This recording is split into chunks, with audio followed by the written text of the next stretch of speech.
we had so much of those kinds of shenanigans in the past. Now, personally, when we planted the church, we were opposed to some of that. So from the early days, and we were moving, like I said, in a more reformed direction. And I thought we were reformed until I ran into R. Scott Clark's blog, Bible blog, and he kept saying, "You Acts 29 guys aren't reformed," and it was ticking me off. So I commented, and he finally said, "Why don't we talk on the phone?" So we got on the phone, and it was actually really helpful. I remember he was telling me, "Well, you're not reformed, and this is why." And I said, "Well, it doesn't matter. We're biblical." And he's like, "No, you're not biblical either. So you're neither reformed nor biblical. I'm telling you they're the same thing."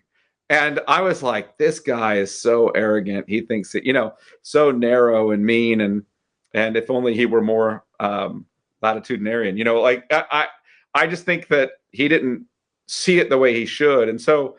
He just pushed me to read things and study things. And so I started doing that and realizing, oh man, we have this wrong. Oh, we have this wrong. Oh, we have this wrong. Until eventually in September of 2022, I stood up in front of the congregation and said, "Hey, we got baptism wrong. And that needs to change. And we need to baptize the children here. And I'm going to teach on that." And so we did. In a year, 13 months later, we started baptizing children for the first time. So we taught and walked them through that. So it's a long process, but the Lord was kind through all of it. So you talked about, we were moving. Were the people in every case moving with you? I mean, did you lose staff, officers, members as a result of these things? We lost some people, not many. I would say we didn't have some kind of tremendous loss like you might expect. But we had people who left. I mean, the biggest reason we've had people leave our church historically has been church membership.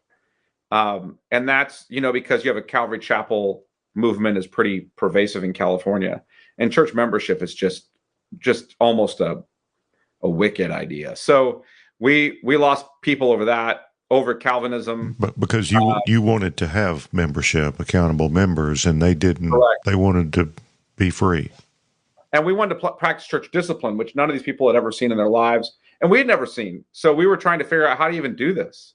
What does that look like? And no one bothered to tell me. It's fun. Church discipline is fun and easy. It's the greatest thing.